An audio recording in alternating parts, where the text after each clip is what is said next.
aya katweke sinemu bakatweke kyatwese olwaliro yakatandise bwati tugenda katandika mpola tusobola okanyonyoka mpozi kokase kuno kanyumirwa nga bagamba abamira maxi filmu zibakutosizaako olwaliro VJ Juniors Production Wizo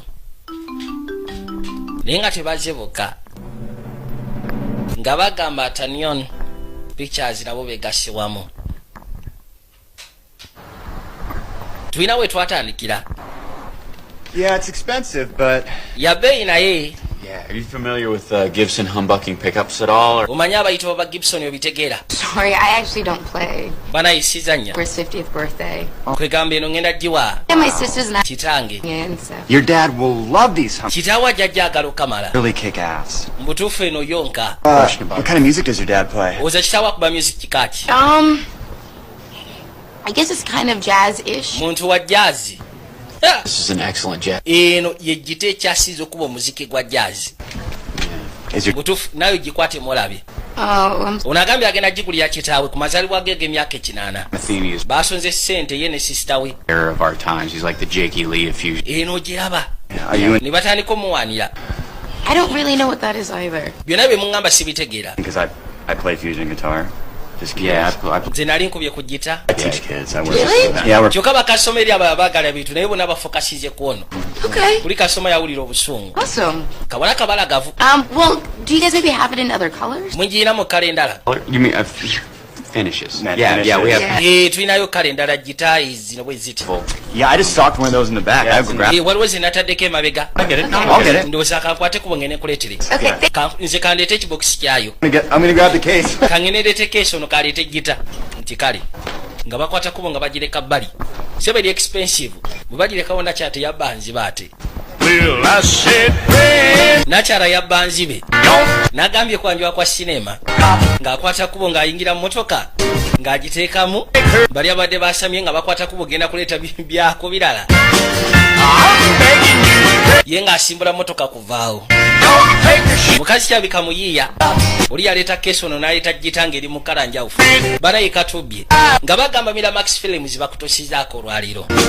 Katwakwate kuba entudde ebbali. Reynolds Extract.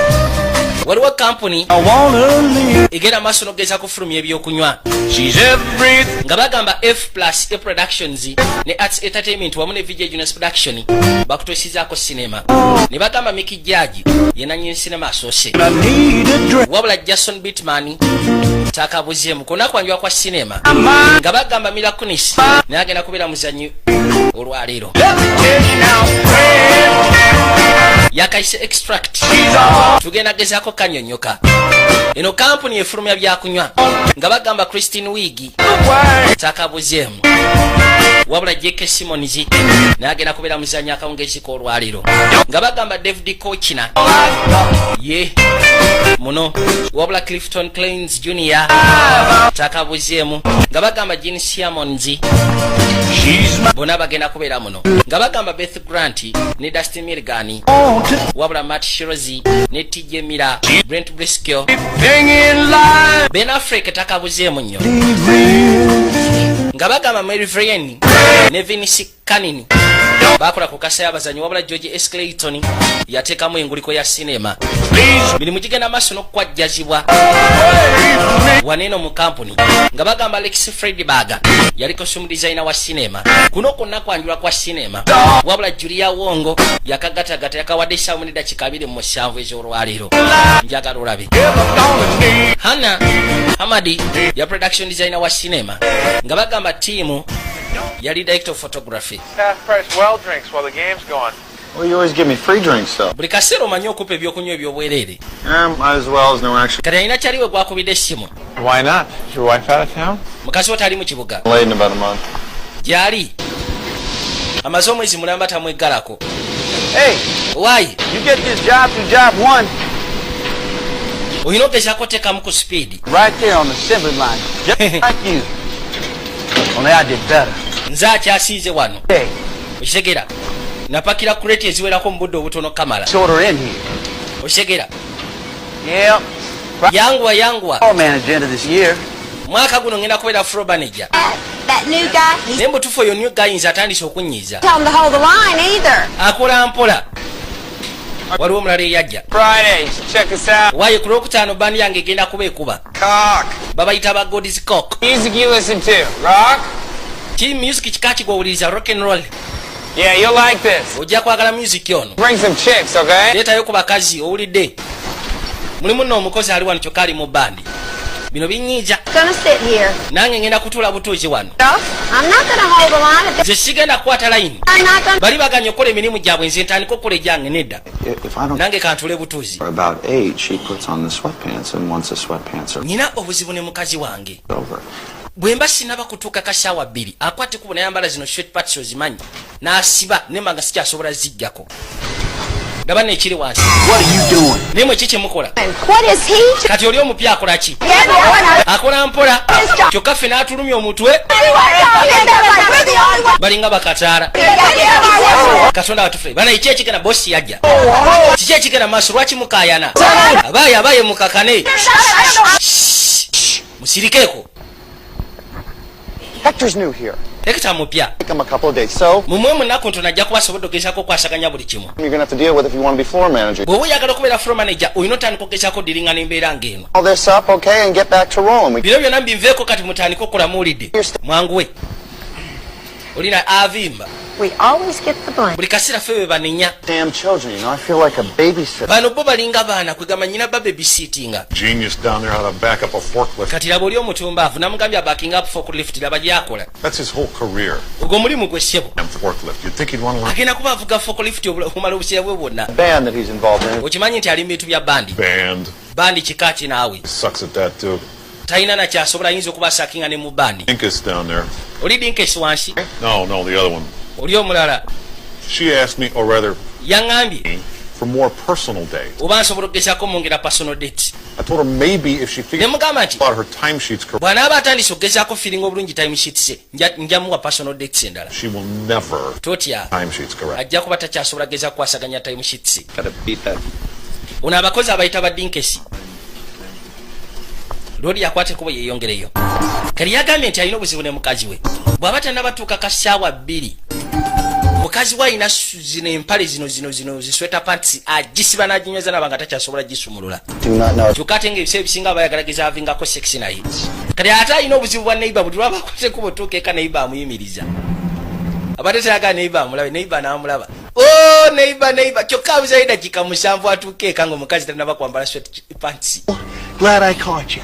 mbutuufu ndi wa mukisa okukwasaganya Such a hurry right now. ndi mbwangu munayo n'osonyiwa You been busy? Yes, very. obadde bizi ndowooza kuonera buteefu mbadde bizi Right now, I gotta go make a phone call. I gotta call. kati nyina okwate kubo ngene nkuba essimu aliwo bye nyina okwasaganya mu bizinensi Hey, listen, real quick, while I've got you here. kati keke nkufunye It's doing November 17th. okimanyi nti waliwo ki kyemugenda okukola Novemba 17 On the 17th, 17 on the 17th, 17 we're out of town. tugenda kuba tuvaako mu kibuga Where you going? mulaga waati Wait a minute. lindako I meant the 7th. mbadde ntegeeza nga 7 Down then, right? ekitegeeza nga 7 mugenda kubaawo Great.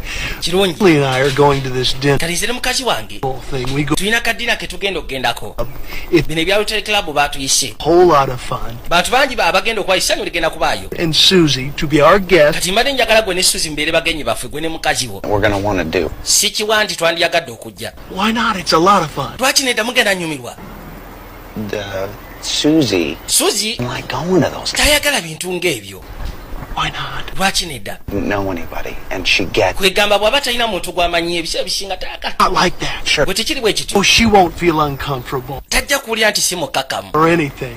It's musaatu ayagala kuyingira mu ndasiikana mukazi nga tanaba yambala mpale kusiba ono amulemeseza kyokka obudde buggwayo we do this tukole bwe tuti and buy those tickets since they're gonna nze ngenda gula tikiti ezo kuba bagenda kuba bazitunda see what she says. tulabe ki mukazi wo kyanaaba ayogedde kuba ngenda gamba mukazi wange ayogeremu naye How it is when the wives start. ng'omanyi abakazi abafumbo nga batandise okunyumya bonna eka banaye Talk about this later. bino tujja byogerako edda kanzije roodi n'aleeta eggaali misinde ayagala kisikana mukazi nga tanaba kwambala mpale ziri zisiba kumbe kabaka akomyewo Sorry, Joe. onoosonyiwa munaye jjo The tickets are $40, tiketi zigenda kuba zikostinga $400, but the food is fantastic. tiketi tetuganyika le basiramu naye emmere egenda kuwooma. No tax Nathan, or I anything. really gotta Nathan, try to make. nyina okwate kubasikana mukazi wange, nyina okuba essimu munnange, You go do that. genda okuba essimu. Oh, Naye ekirala, us to look out after the house while you're gone. bwe munaaba mugeze ku vacation zaffe ennyumba mugireke tujja girabirira. Okay. Kale Hey, where you? mpozi n'ekirala, mugenda wa nga 17 tugenda ku vacation. Leslie and I would. Leslie nange twandiyagadde nnyo vacations. Lwaki tetujja nammwe? I gotta go. Nyina okwate kuba ogenda okuba essimu ya bizinensi. Kale tujja kuddamu. Thank you so much. You do your. Weebale. Yagalawo ng'obudde bukyali. Joel. Mbadde neerabiddeyo ensonga endala. Hey, Joel. Lwodi atuuka genda okujja ng'omukazi akirinzewo n'anyweza n'okunyweza Man, that Nathan. n'amanya no sex. Oh, Omusajja oyo Nathan antamye. wife of his is even worse. Mu butuufu ate mukazi we yasinga okubeera waasi. Let him go, you know? I'm actually afraid to go into our own front yards. Ebiseera ebisinga ntya n'okugendako mu luggya lwaffe nga ndowooza ayinza okubaawo ng'aswamye. Well, we could just go straight from the garage inside, no one to bother. Manyi maama yalina konde dda nga tuyingira garagi oluva mu garagi nga tuyitawo buyisi. Plumbers or pool baba banyumya rodi agenda okussa amaaso ya receiving ka message. the pool cleaner. He never checks the chlorine levels. Okimanyi nti ono cleaner tulina okufunayo pool cleaner omupya. Ono chlorine levels tazikebera. Pulu tamanyi girongoosa. Vanilla has a much higher triple point than we thought. Okimanyi nti ono vanilla omupya gwe twataddemu mu byokunywa byaffe Could really work. alina pointi y'amakono okusinga oli omukadde gwe tubadde tukozesa. Verse beats Rodi yatandika focusinga ku byantu bya business. out on. Could be big. Baabano. Could sell the company.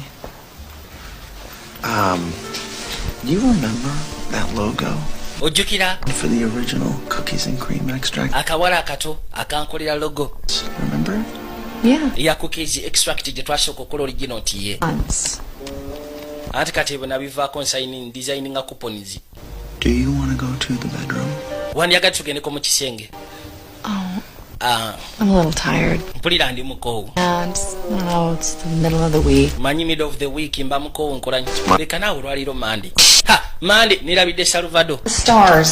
Salvador ampiseeko. Yee! Tafunamu kasi akakola mukwano na mukazi we. House that's got Kati akwate kubona gy'asikana alina kyaliwo ono. Manyi okujja ne bawaya. because it is a little tough to jerk it with a TV blaring at you through the wall. Agamba nti nnyinamu obuzibu. Here's one of the other two bathrooms. Nandiyagadde ogezaako okufuna ennyumba endala kwegamba ng'erina ekisenge kyesobola ogezaako okukoleramu bye njagala. Insulation. Ayisinga masturbation. Not need to put fiberglass. Tolina gezaako kuddira kuteeka fiber glasses mu nnyumba yo. You need to Bw'oba oyagala ku masturbate ng'osobola okikolera wonna w'oyagalidde. wherever you want. Wonna w'oyagala osobola ogenda n'okikolerayo teri ayinza kugaana mu nnyumba yo. Your own business. Olina bizinesi eyo ku ago maka gago. Now look at what you have. Kati laba ki ky'olina. But come on, what really do I have? Kati ddala ki kye nnina. Yes, I work Yeah. all the time. What does it get me? Nkola nnyo naye sirina kasete kefunako akabi kali awo. Stock guy with a shitty band probably. Waliwo sitoko gaayo oli alina shiti bandi sebo ye afuna n'okusinga. Really crappy apartment. Naye ate alina ennyumba embi. Gladly move into a crowd. Alisi mbeera mu nnyumba embi naye nga sifuna kibi. Okitegeera. It belonged to my father.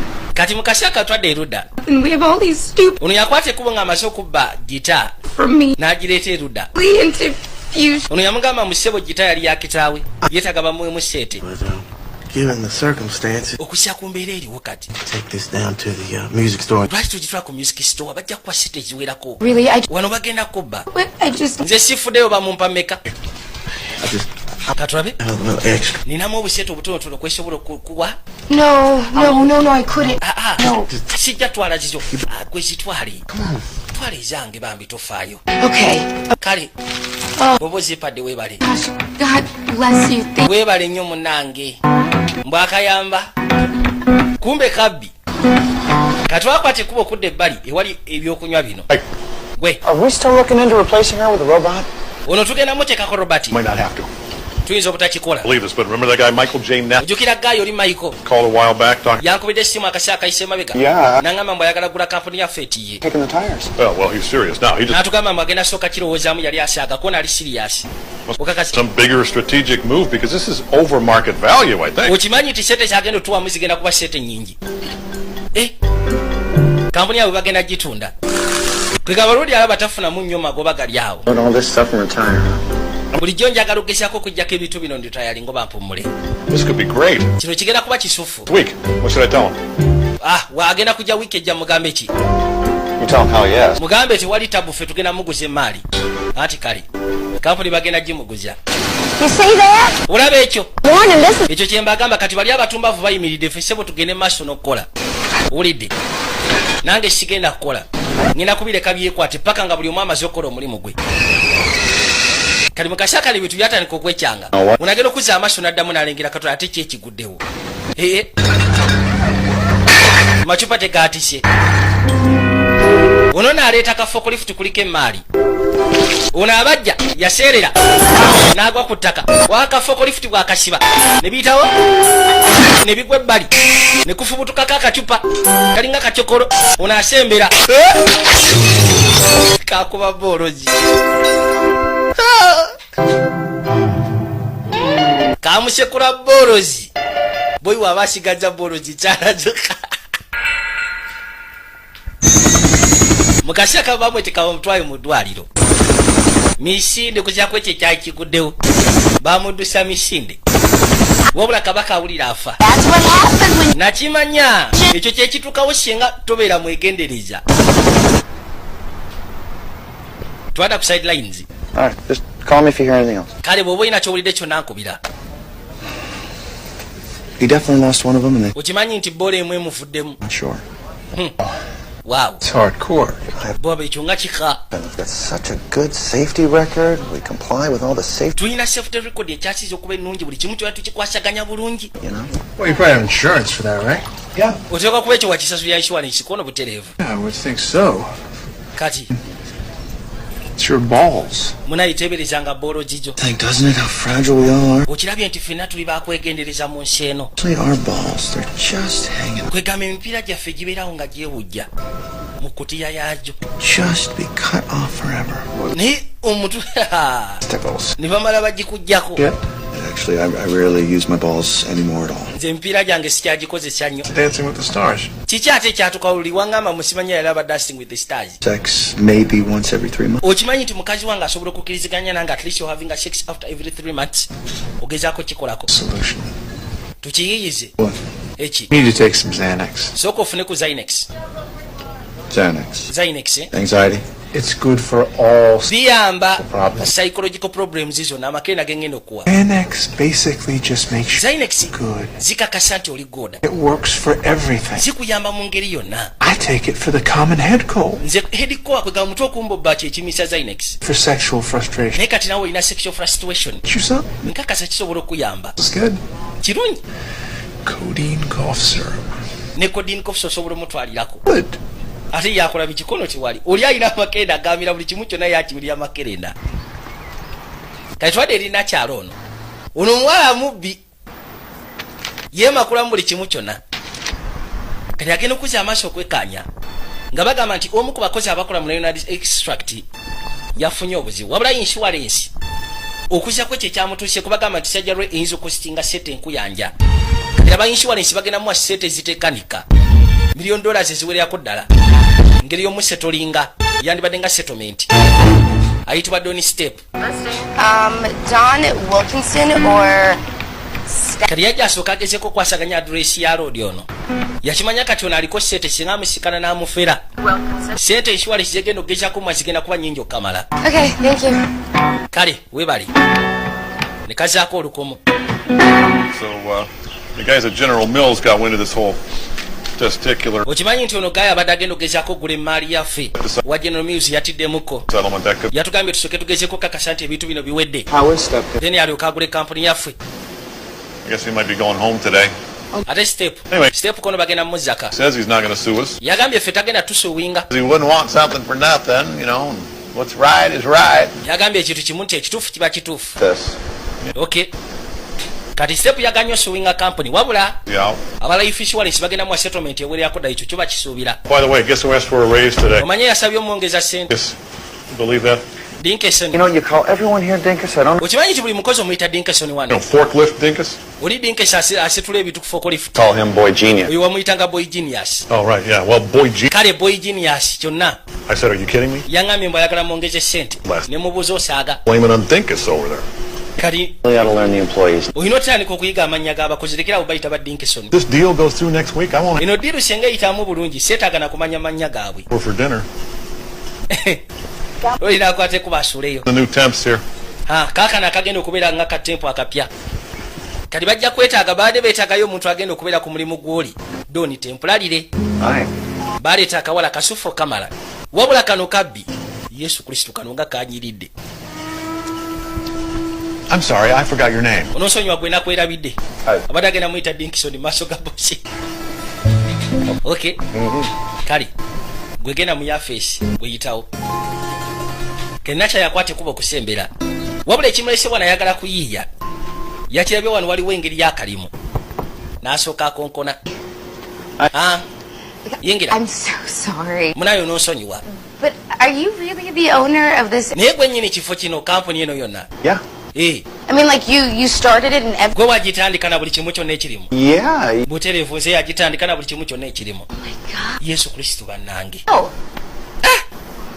Just, you really want to hear this? Oyagala okumanya bwe nabitandika nga bibowa. I want to know. Mbulira njagala kumanya wabitandika otya byonna. Extract or something? Kind of. Really? Well, Kati njagala ombulire. my Nga batuula. make these, Kalungi mu kumanipulatinga abantu singa kaba kalina kye keetaaga okubbako. tasted better than, Kasobola okufuula best friend waako. it turns Musaatu ng'atandika kwenyumyako. root beer extract. Ngeri maama we gye yali akola ebintu bino n'atandika obyenyigamu. I was Kafakunali yena n'akeetottolera buli kimu kyonna engeri gye yakikola. used this synthetic derivative of the wintergreen component, and it Tekalina kye kamanya, tekalina kye kategeera. Wabula kamuwadde obudde bwonna. Musaatu nga yennyonnyolako. Wow. Wow. I mean, you figured all of that, Byonna gwe wabitegeera. like with your brain. Bulinga kwegamba eryateekamu obwongo ennyo nti ye. Rich. Olabika olina ssente. I've got a 7 Series BMW. And, Nyina ka 7 Series BMW, nyina n'amaka n'omukazi. oh, Oh my God, you are Wow. really popular. Oli popular banayo olina abantu bangi b'omanyi. Kati kagenda okuzza amaaso kwe kulengera address step kwa Kasiba. It's just Abadde omukozi wano yafunye obuzibu. look like 8s. Or is it more like your 8s look like 6s? Which one is it? Hey, dude, you want to... 8 zo zitulanga 6 kale ate ono wajjira. Cindy here. Ono Cindy. Damn. Wow. Goodness.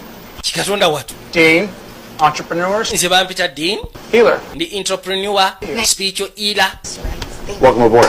Weebale kujja. Golf. Kagenda kubeerawo temporarire. Mpola mpola. Dude, Yesu Kristo gwe kyapiiri. she work here? Kakola wano. Temp. Kaze ku tempo. Kali Trump. Kamalaya. Kugambye ka tempo. Get away from the window. Ate va ku dinisa sandyagadde bakulabe ng'okalingiza. I like it, Joe. Mubutuufu jjo nkwagala ate njagadde buli kimu kyonna ekiri wano. One. They just sent her over like everyone else. Baakasindise busindisi kuva ku Job 1. Kajje kakole. That's a call, man. Mu butuufu Katonda wattu abo ngenda bakubira ku ssimu. Ain't a woman anywhere near that hot working here. Sense though, huh? I mean, hot girls need jobs too, right? N'abawala abanyirira baba beetaaga emirimu. Do they really? Okakasa. I mean, most of your temps look like winos. Naye mu butuufu batembusi bobeera nabo babeera nga bawainos. Yeah. Gwe baba kataala. N'ekijja kitya okuba ng'oyina oyo. Really? Ndi bosi waabwe. Sure, man.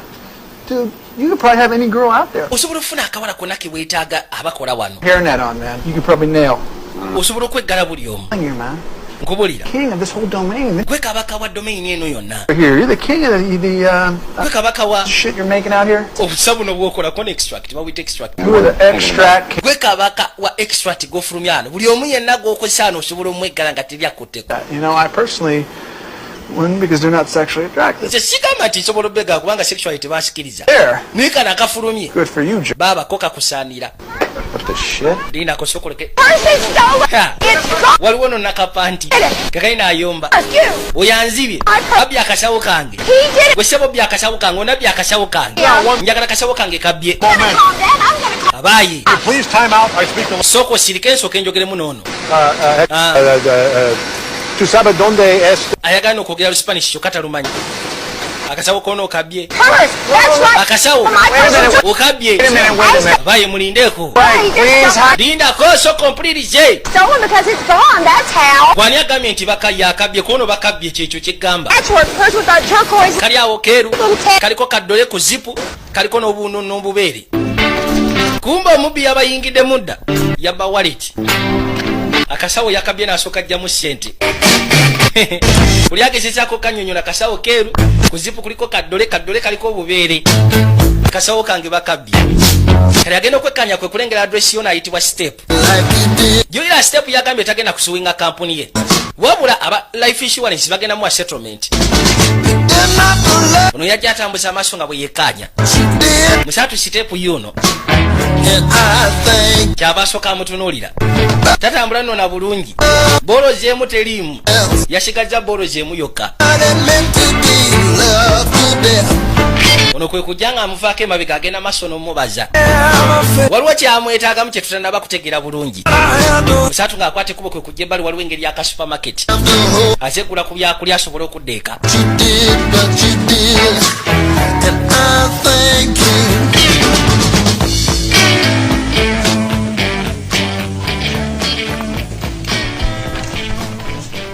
nakya yajja emabega agudde kacupa Go ahead of me, that's all you got. genda bw'oba olina ekyo kyokka kyolina gwoba okulemberamu Yeah. okakasako n'obutereevu bw'oba olina akacupa kamu kokagenda nze nnyina ebintu bingi I can't believe I'm buying Reynolds X. sisobola kikkiriza nti ngula ebintu bya extract kyokka ate nga nange nkolamu extract company okakasa There too. okimanyi nange mbadde nkolayo Serious? okakasa Well, I used to, but nateera kale Well, I just started working there. nze mbadde n'akatandika okukolayo fast sort of there.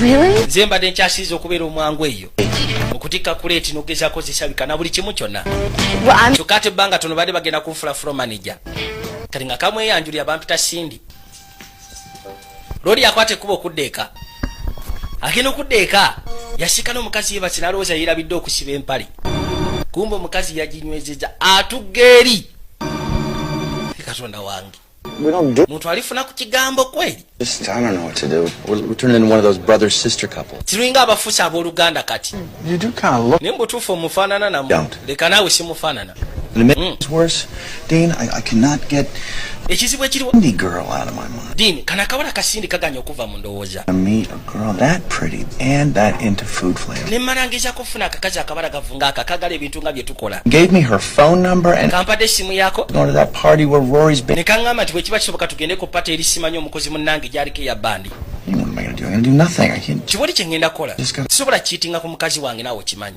get it up, you know. That's sigenda gendayo What if Susie cheated? kali mukazi wo waabanga ayenda right. Listen, man. aleka tukyogeremu You know what I'm saying? I got nothing against her, but sigamba nti mukazi wo simwagala mwagala we're right. naye What if she cheated on you? tugeze singa abadde ayenda Ah, I don't know. simanyi oba nandifuddeyo I guess it wouldn't. ndowooza sandifuddeyo kubanga olwedde sirina kyemufunamu nnyo Yeah, I bet, but you know, kati do you think she would do it? What? oza asobola okukikola Sure. Well, I don't know. tasobola si kiwa nti asobola okukikola wuliriza She could be tempted, I suppose. ayinza okukemebwa ndowooza Guy hit on her. So you're singa gayo amukwana kati ogamba she would cheat on you if she asobola okwenda Okay. singa ekikemo kijja gy'ali in temptations. kyokka gwe oli mu kikemo naye ate toyagala kwenda lwasonga mukazi wo tayenda nti ye Here's what you need to do. kati kyogenda okukola ki kino There are ways, waliwo engeri ancient ways engeri ez'edda of getting your wife to cheat on you. ezisobola okuleetera mukazi wo okwenda Let's hear it. osobole okwenda naawe ku mukazi gw'olowooza oyo sindi Hello, funa jigalo bear. bano bajigalo asobole okweggala mukazi wo Eki- Yes, bro. I know a guy. nze nyina gayi gwemanyi akola omulimu ogwo How do you know a gigolo? kati omanyi otya jigalo Brad the gigolo. Yeah, bradi ayitibwa bradi all the. bradi jigalo nti ye There's a cliff. You hire Brad. He has an affair with Susie. bwe pangisa jigalo yeggala essuzi kosobole okweggala eri oli omukazi gw'oyagala sindi That you wouldn't mind if she fooled around with somebody else. wangambye nti tosobola kuvaayo singa omusisikana ng'agenda maaso n'okutambula n'omuntu omulala Hooking up with Cindy, all your problems are solved. kati gwe singa afuna obwenzi Idea. oba tosobola firinga guti kubanga olwedde mukazi oba mweggala naawe n'osobola okweggala sindi gw'oyagala Seriously. afunyemu obuzibu. It's Susie down. Yasooka n'amugirayo ekerenda lye liiryo mbadde nsaaga saagala kira mira Joking. siryagala nsaaga Yes. mira ekerenda obadde ki limira obumizi Are you going? alina amakerenda mu didi kati amugambe nti gwefuna jigalo Stuff. omugambe yeggale mukazi wo kati bwe yeggala mukazi wo ojja kumanya mukazi wo ayenze tojja firinga giruti singa okwana Cindy. That's right, Chef. And what's right is for you to send a message. naye gwe kyolina ogezaako okumanya ekituufu nti kusindika bubaka What happens to anybody ever again? kino ekintu kireme kuddamu kutuuka eri muntu yenna mulala eno kampuni olina ogisuwinga bakuwe ssente kyebakutuusizaako si kirungi. Bus stop benches? Joe Adler? ngenda kufunira Joe Adler. Joe Adler olwo abeera ku gundi nti ye Oh, good to meet Cindy. mutuufu lwaki ogezaako kubeera omulungi gye ndi Cindy. kati Cindy yakimanya senga apoteza kino nekisuwinga kampuni kigenda funa sente nyingi ng'ogasseko neza life insurance zibagenda okisasula nga settlement nazo zigenda kuba nyingi Your doctor. then ajja abafunako omutimu ate oguwererako dda kuba basasulira millions kubanga buno obulamu bwe bwatuuseeko obuzibu. kati wayo kabaka akwasaganya lawyer wa injuries ayitibwa Joe Adler mugambe ngenda kufunira Joe Adler oyo kabaka talina musango gwalemerera okukwatagana ne injuries Well, I should have brought the Mossberg. kati nga bakwata kuba okudda mu gali wabula kyabadde kiganyo osiwinga kampuni Do you remember what color that? gwe ojjukira kerenda nakuwadde eri abaddeko kala ki Damn it. ha I don't think it was Xanax saakuwadde Zynex or Special K. nakuwadde eriyitibwa special K ono nekerenda lyebamuwadde erabika si ddungi Special K is a special K equalizer. Sometimes has weird effects. twenkolayiza za mpalaasi It's nothing to worry about. naye tolina kwerabika amuwadde eddagala kyokka bali wa mbalaasi Talking about yamuwadde the jiggle. naye yalimuwadde mu accidentally. You think that is wrong? You don't think that is morally wrong? naye gwe tulowooza nti ekyo ekintu kyogamba ekyajjigalo kiyinza okuba nga mu mpisa kyo kikyamu nga si kirungi wadde n'akamu Thing. She doesn't have to. gwe totya But if she does, bw'abanga amazima gali nti mukazi we akwagala nga tasobola kwenda tajja kukkiriza musajja ono genda maaso naye have to. And naye bw'anaaba akikoze kijja kukuleetera okumanya nti mukazi wo naye mwenzi then olyoka oyende ku mukazi gw'oyagala. And he's a friend of yours, right? What's his name? ogambye ono yani want me to get on the phone? bamuyita Brad nfune essimu ye This is very weird to even talk about. naye mubutuufu kino kiwulikana okuba nga ekyo ekisiro okyogerako Do gwe is tell her he's coming to be the new pool guy or what gwe kyogenda okugamba mukazi wo nti gaye agenda kujja agenda kubeera puulu kirina omupya doesn't go for it. kati mukazi wo bw'anaagaana nga kibeera okay You just feel better for not. kijja nakuleetera okuli obulungi okumanya nti mukazi wo tasobola kukiitingako The new pool cleaner. kati agenda kubeera puulu kirina omupya Fine, bro. kyenge kyako okugamba Buladi So nuts. n'ekya busiru You gotta listen to the universe, tolina kuwuliriza nsi man. You know what? omanyi Call Brad. kangene nkubire Buladi ono jigalo What the? tusooke twogeremu nayeko nti wali tabbu kati ng'akwata simu ng'akubira Buladi nga bamuleeta Buladi malaaya nsajja Yeah. y'ono Well, yeah. I mean, I'm getting my 10%. ogenda kumpa ssebo omusimbi gwange You're a pimp. ye gwe kikinaawe oli pimpu They call it a pimp when it's with the male prostitute. bw'oba okolagana ne male prostitute terebeera pimpu It's not a John, but it's kwegamba something like that. waliwo erinnya lye bakozesa eddala kati ono mubuse bayagala sente za bwa bulooka Okay, and you have nothing to worry about because I'll come. tetulina kweraliikira sente ngenda zijja kuye gwe musasule sente z'ebibiri nze ampe sente zange ez'obwa bulooka D? nze muleese kiki A question. ekibuuzo Yep. Mhm. So you like gonna watch? kati ogenda kubeerawo ng'olaba nga bwe neggala mukazi wo No. nedda No, I'm not even gonna be there. nze sigenda kubeera waka You remember we covered this, didn't we cover this? jjukira tewabimunnyonnyodde Here's the story. kati gwe baleese alina obuzibu kwegamba ategeera oluvannyuma lw'akaseera akawanvu tategeererawo Pretending to be the new pool cleaner. kati gwe ogenda tuukayo bwefule nti oli pulukirina mpya Simply attempt to seduce Joel's wife. ogezeeko kema okwana mukazi wa jjo You will simply clean the pool and leave. That's it. bw'anaagaana longosa puula oveeyo bw'akkiriza mu eggali You're not. gwe ssebo togenda kubeera mu maka kyokka bamugambye ddamu tagenda kubaayo Yes or anything. gwe togenda kubaayo kunningiza tokwata katofaali kange gwe He will be at work, ono omusajja agenda kubeera ku mulimu kituddo kyangu not there. tagenda kubaawo will pose as the pool. Yawuli obuso gwogenda kubeera nga pool alongoosa pool wokwane mukaji w'omweggali. I see. Yeah. Nkizekati nkiraba. Kintu kyangu. I'm gonna be. Gwe togenda kubaayo. Not be there. Tagenda kubaayo. Not be at the house. You will. Gwogenda kubeera ku nyumba. Wife will be at the house. Ne mukazi we. Nah. Ono agenda kubeera ku mulimu tagenda kubaayo. Cool. No. Kiri cool. Tewali buzibu. This is gonna be great. Butuufu kino kigenda kubeera kika. Go for it. So yeah. No. Kati. Wait. Nkitegedde. It'd be awesome. Boy kigenda kubeera. Neggali mukazi. No. Anybody else? Mwinayo omulala gwe mumanyi ayagala neggali mukazi we. Yeah. Ye taliiwo. Shit. Taliyo. Tell them about me, because I figure. Mubagambe kubanga nkirabyemu. And maybe I could quit my landscaping job. Guli omulimu gwendimu ngenda guvaamu. Gwa sketching nzije kugulu. Nah, Guno gugenda kuba gusiswa ate nga gunyuma. I'm always. Kalino kyali katabikolangako. That's why I. Guno ndiko gendo soka. Hey. Kyokolo yamugaye nti ono experience ti. Alright. Bagenda mu $2 Alright, bro. Later. Ono buloka yatemyeko deji za 2. Later on, Brad. Kale tujja kuddamu edda Brad. Hey, let me give you a ride home. Leka nkoze ekagwe. To drive. I know. Leka nkuvuge watamidde dda. You sure about this guy? Okakasa kuno gayo Brad. Yeah, man. Real cool. Uyo kabaka ali cool. For each job. Musufu mulimu. Right. Ni mwana nzande bikiranga omusiru tali bright. Muntu ngo yalina okubanga ali sharp. Gwe kakkana bamalaya abasajja bwe batu babeera. Kino musatu ng'akwata ekkubo kujja ku mulimu. Kumakya yayitawo. Wabula kati awulira alinga alimu kakamunguluzi. Alinga alimu ka hangover. Yagenze kumira kerenda. Bye bawa farasi. Abali wano kasindi kajja. Looks like Ki. it was nice, huh? Kyabeka afunyemu ekiro ekyesanyu. Kyabadde kyekyo. Kirageno bitula muno keshako bibala abalamu. Ha! Namanya yandibanga yakoze ensobi mbutamanyabwe. Kubanga yabadde akubye drinking ogaseko ne drug. Yo. Gwe. God, you're awake. Did Kirungi oli ozukuse naye. really happen last night? We go through with that? Diru eri ya jikolo twagenze maaso nayo. As far as I know. Okusya ku kyemanyi twagenze maaso nayo. What? Kiki. I'm thinking. We gotta call that. Kiki nabadde ndowooza oyo omusajja Brad tulina omukubira essimu tumugamba aveeyo ewange.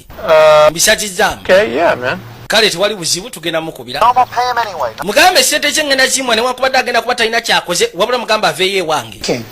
Kati iki kiki nabadde ndowooza. Thanks for the drugs, Dean. Nabadde ku drugs ate ggwe. I don't have Okimanyi nti ennamba ye sigiina. digits.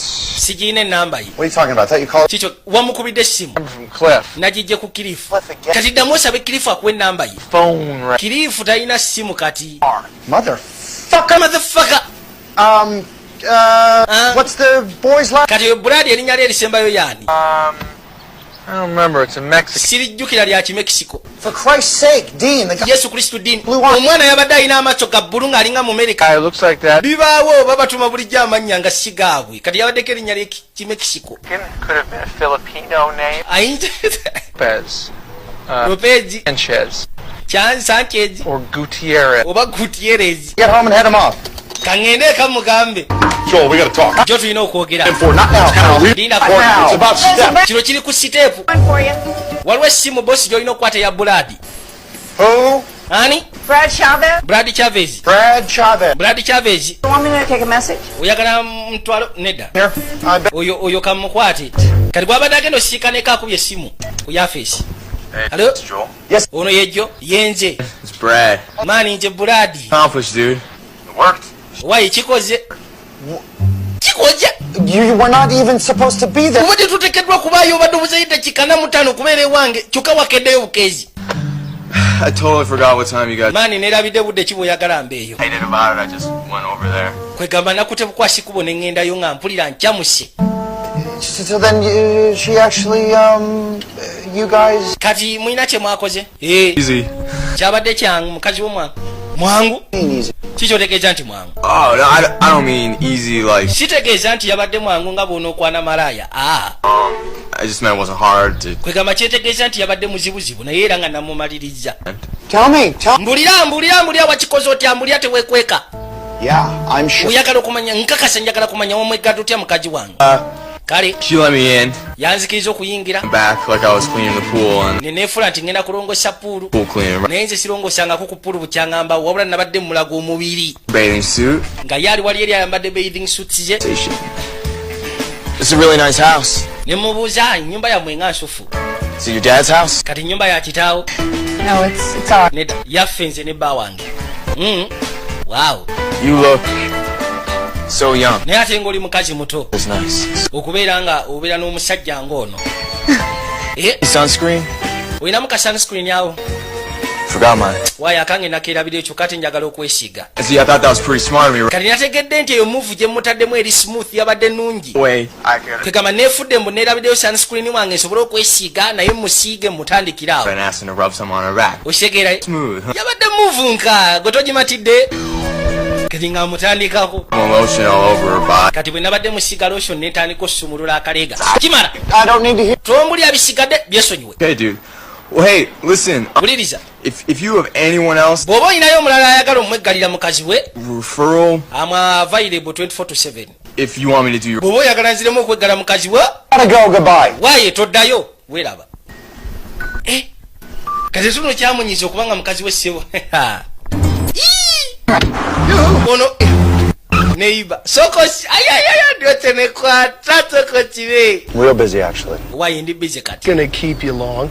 sigenda kulwisa I hadn't got those tickets for ziri tikisi zonna ziguze going to together on the 7th. kwegamba njagala nga musanvu tugezeko sikana famire yo neyange Turns out there are a tad more this year. naye ate ku mulundi guno balinako ebirala bye bataddeko I want to go to that thing. waaye sigenda genda ku nsonga zammwe eyo Something about Susie feeling uncomfortable, but like I say, wangambye suzi nti agenda kubeera uncomfortable naye nga bwe nagambye could wear a pantsuit if that's the issue. It's not formal or anything. katonda wattu Problem, Nathan. What, does she not like to wear a dress ever? tayagala kwambala kiteeteeyi vaayo nyina ogenda I'm busy too. nange kangende nkola ebyange kati omusajja yayingira mu nyumba wabula awulira obusungu yabadde tasubira nti mukazi we ayinza okukola ekintu nga kino kyokka ate omukazi yakikoze yebasinika puulugaayi niwankubadde ono eyakaguzi Maybe we could go on vacation. oba osanga tugendeko ku vacation We haven't done something like that in a long time, and kimanyi tubadde tumaze akaseera tetugenda ku bintu bya vacation I hate the Caribbean tesaaga bintu byagenda mu caribbean really? okakasa because it sucks. lwaki lwansonga wasaakinga But I thought you liked going to hot places, you know. nabadde ndowooza oyagala nnyo ogenda mu bifo ebika ondabeko nga nyambadde obuntu obumpi aa saagala kumanya Is it the food? simanyi emmere yeetawoomye yawulya obusungu n'avaayo n'akwata ekkuba okudda ku yafeesi ye kati agenda okuzza amaaso okwekkaanya n'alengera kasindi ko kamukuba Well, actually, owa bandi yajja right now, but God's Cock is basically the same four guy godis kooko ye bandi ekyasiize mu katundu oba gobadde tokimanyi type thing, whereas God's Cock is naamutunuulidde butunuyiza amwewuunya so it's 5 bands, but it's 4 groups again. wagenda kubaayo bandi zinga 5 She is so nice. wayikana akawala nga kalungi Her. Can't believe he's still working. sisobola kikkiriza ti oyo mutumbaavu akyakola ne wano Sylvia's wallet is missing. okimanyi nti waleti ya silivia emisinga kyokka ate weegwe yasiikanya ava mu lokaruumu Hector. hekiza Hey, did you guys hear the rumor? mwawulidde olugambo They're gonna sell the company. nti bosi agenda tunda kampuni He said they'll probably make millions and billions. baatugambye nti bayinza n'okufunamu sente nnyingi My ass off, and those guys are gonna make all that money? nze mbadde mbakolera bagenda kufuna sente baleme kupako wadde ekikumi It all up.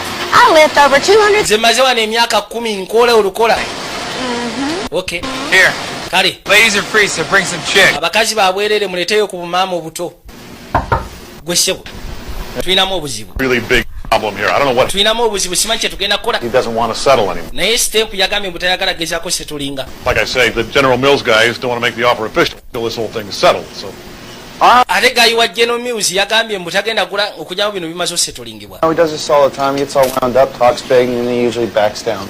And that was with his balls. I'll talk to him. kale nja kwogeramu naye gwe tofaayo lodi akwata ekkuba okudda eka neiba muzeeyi kwatirijja kikigwe Almost missed you. katankumisinga waye sigenda kwogera kati New pool cleaner today. lwaki tewaŋŋambye nti waleese new pool kirina olwaliiro Services. I gotta get in... nyina okwati I mean yesterday, right? otegeeza wamulabye ejjo The pool cleaner. pool cleaner Saw him wamulabye ejjo si bwe kiri No, today, the new guy. nedda mulabye leero gayo mpya gwokozesa lindako Well, you know, abadde afaanana atya about yay high badde muwanvu looking kid. ng'anyirira muvuuka muto In fact, Leslie even You're commented. absolutely sure that you saw him? okakasa omulabye lwaleero tewamulabye ejjo No doubt about it. asibusabusa ku ekyo Home for lunch. amazima gayiti mbadde nkomyeweka kuli ekyemisana Conference ne mulaba just went on. manyinako fresh eno birina ebintu byekwasaganya Could go ahead and get that check from you. It's 100. mulina okopa sente ezo yasimulawo kimbuzi kali bamugambe mu ssebo puulukirina abaddewo n'olwaliro gwe ssebo buladi Brad, buladi yegwe doing at my house today. obadde okola kyewange olwaliro Nothing. tewali Oh, shit. tosiriwala Don't worry about it, dude. kale ekyo totya I won't charge. sigenda kukyajinga ekyo kibadde kya bwereere Wife again. weggadde mukazi wange nateera We already did it once, so what's the big deal? nakikoze gwakubiri I'm not. nkugambye sigenda kujjako wadde ekikumi ekyo kibadde kya free And I am going to pay you because ngenda kusasula for free. kubanga tolina kweggala mukazi wange ku bwereere In my house ever again. toddamu It's not. n'okulinnya ekigere mu nnyumba yange owulidde oyinayo gwomanyi mukazi we ng'amusumbuwa mukazi we sebo bamweggadde n'olwaliro Do you want to, I don't know, go out or... omukazi ennaku zino afiiringa giwutayagala kusiika bbaawe mu mbeera awula Work thing I gotta go to. nyina byenyina okukwata ekkuba ogenda okukola n'asuulayo akasajja akagambye sebo togenda kweggala mukazi wange lwa bwereere zo sente zo ngenda zikuwa naye toddamu kudda wange kiri yakwata ekuba gyasika ne sindi kubanga ekyali kimuguziza kali kajjigala okugezaako okufuna sindi kirateragera otuuka eno mutuufu nga tasobola funa laba sindi abavuka baali nabo n'alabira ddala nga wano tajja kujjaawo ndowooza omugezi akatundu okesonyiwa bwesonyi n'okwata okuba n'oddayo yadda mu gaali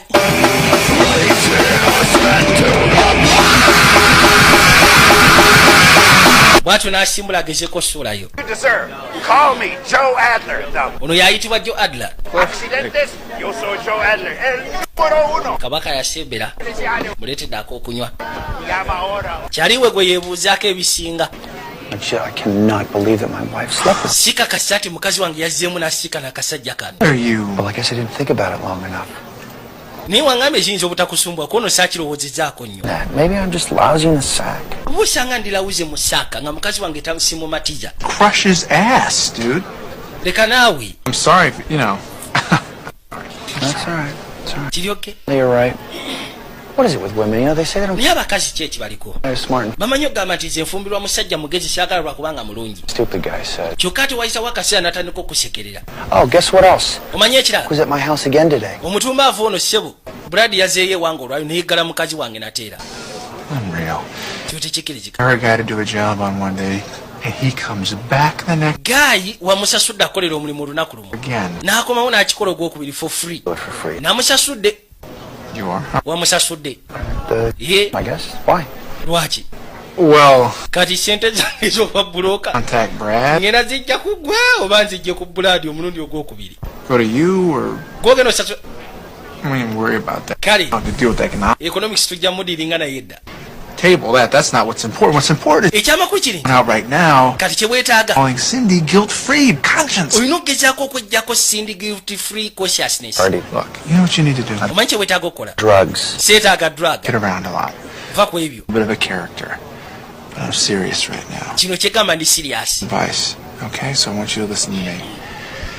You should try smoking a little. weetaaga osmoking ekayaga Drug. It's not a drug. si drug Flower. kino kikoola Healing properties. Stress is a killer.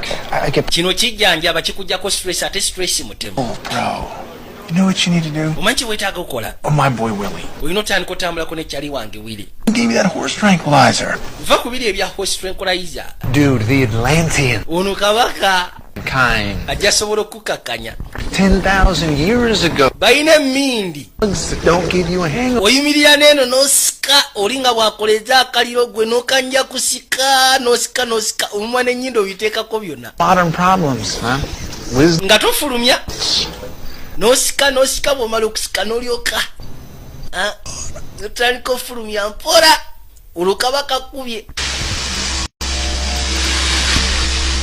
Daba omuyayo bwedda kayina munda. Bino byonna obwedda biri mu ono.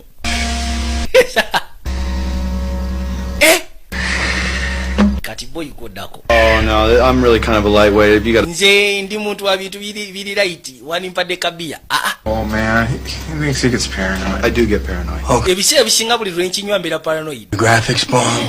You ever used one before? Wali okuseza ku kino tinedda. Put your thumb right here. Kati kwate engalo ensajja ogiteeke wano. Here on the carburetor. Njagala omu oguteeke carburetor. Oh, I want you to let go. Njagala osooka ofulumya omukka. Alright. Then you skate. Hell. Owulidde? I'm gonna let you guys do that. Bullshit! Buno busa. Exhale hard. Njagala osike nnyo. Sooka ofulumye. That's on it. Kati teeka omumwa ku carburetor. N'akoleja. Kati sika. Sika. Harder! Sika nnyo. Let go! Ta. Inhale! Sika paka munda.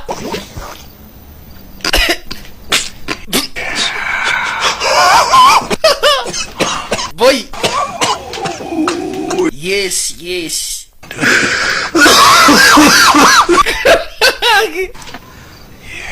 Yeah. Yes, Kristo. Ne kimukubirawo. Kimukubiddewo. Alaba ennyumba yeetooloola. Labamu emitwe gy'akabizi. Boy. Ono yamugaye ku luno ogenda kunywa kikoola kino ekikoola kiwonya kikuggyako stress. Ngalaba ng'oli amutekerera. Okutamu kwekanya nga yeebase.